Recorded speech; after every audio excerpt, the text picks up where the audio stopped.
It started with a ripple on the surface of the sun, a titanic burst of energy, silent, invisible, and inevitable.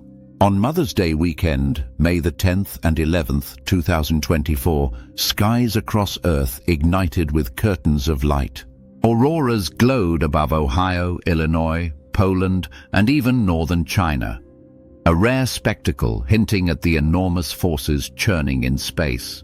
But what most people saw as beauty from above was only the visible side of a larger, deeper, and more complex atmospheric upheaval. Below those auroras, deep within the ionosphere, Earth was responding in ways we've never fully documented before. Now, in research published April 2025 in Geophysical Research Letters, a team of scientists led by Huixin Liu at Kyushu University in Japan has uncovered how this powerful geomagnetic storm disrupted not only satellites and power grids, but also one of the most elusive layers of our upper atmosphere, the E layer. A region once thought immune to solar tempests has now revealed itself to be highly reactive, volatile, and globally influential. This is the story of how a solar storm awoke a sleeping giant above our heads. The sun is not a steady star. It breathes. It pulses. It lashes out. Every 11 years, it enters a phase known as solar maximum, a period of heightened magnetic activity when sunspots bloom across its surface and solar eruptions become more frequent and violent. On May the 10th, 2024, Earth was struck by a massive coronal mass ejection, or CME, hurled from the sun days earlier. As the wave of charged particles slammed into our planet's magnetosphere, it compressed Earth's magnetic field and caused it to oscillate. That storm was classified as a G4 event on NOAA's geomagnetic scale, one step below the most severe possible. The auroras were dazzling. But to researchers watching with instruments rather than eyes, something far more compelling was unfolding in the ionosphere. The ionosphere is a series of atmospheric layers electrified by solar radiation.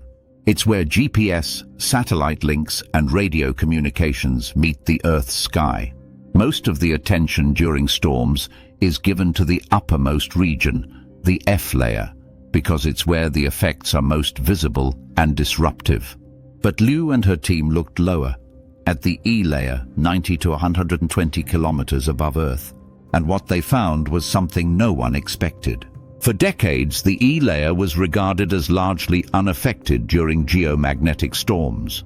It's thin, transient, and difficult to observe. Many models simply left it out, assuming that only the more energized F layer was worth watching. But Liu suspected that the E layer was far more reactive than assumed. It had just been overlooked due to a lack of high-resolution, wide-coverage observations. So for this study, the team combined two powerful observational networks, the Cosmic 2 satellite constellation and 37 ionosondes, ground-based radar systems that bounce signals off the ionosphere and measure their return times. Together they formed a synchronized, globe-spanning network capable of mapping the E layer's behavior in real time. The results were groundbreaking. The Mother's Day storm generated an explosion of sporadic E layers, dense, patchy regions of ionized gas that formed and vanished rapidly.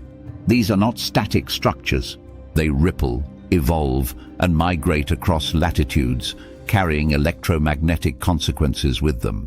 What made this discovery especially striking was that these sporadic E layers didn't form during the storm's initial impact.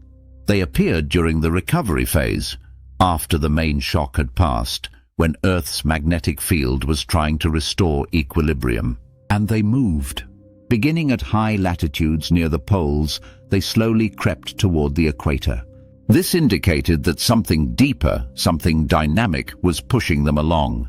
According to Liu's team, that something was wind. Not the breeze you feel on your face, but neutral winds, high-altitude air currents that swirl silently through the E layer. These winds, when disturbed by geomagnetic energy, can shear ionized particles into concentrated zones, triggering sporadic E formation. This propagation from high to low latitudes suggests that sporadic E layers are most likely caused by disturbed neutral winds in the E region, Liu explained. This is a profound insight. It means solar storms don't just hammer Earth's magnetic shield, they change the actual wind patterns in our upper atmosphere.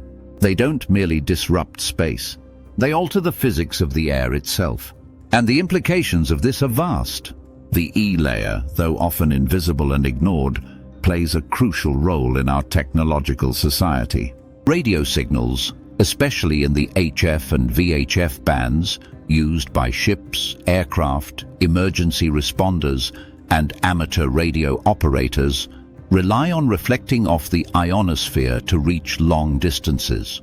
If the E layer suddenly thickens or thins, those signals can become distorted, delayed, or lost entirely. For example, a pilot flying over the Pacific might rely on HF radio to speak with air traffic control.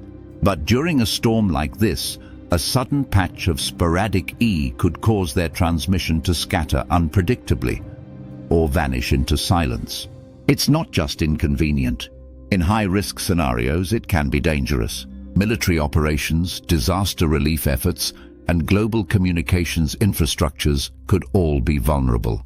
And most of the time we wouldn't even know the cause, because the E layer, until now, wasn't thought to behave like this. This new research demands a rethinking of how we model the ionosphere. It shows that energy injected from space doesn't just stay in the upper atmosphere.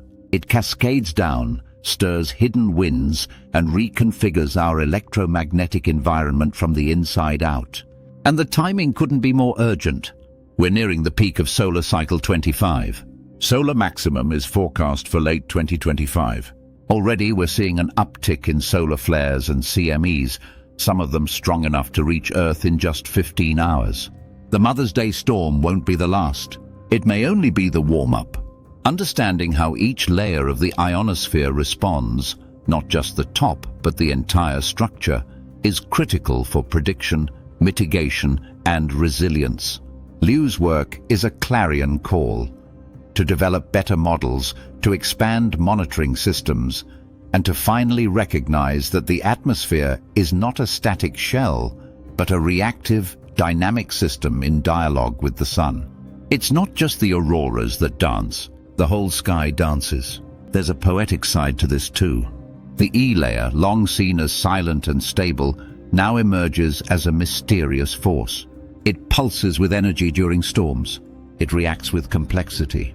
It moves with purpose. And until now it hid in plain sight. It's a reminder that our most advanced tools, GPS, global comms, weather prediction, all rely on an invisible, ever-shifting layer of air and plasma floating just above our heads. That's both humbling and thrilling, because it means we still have so much more to learn.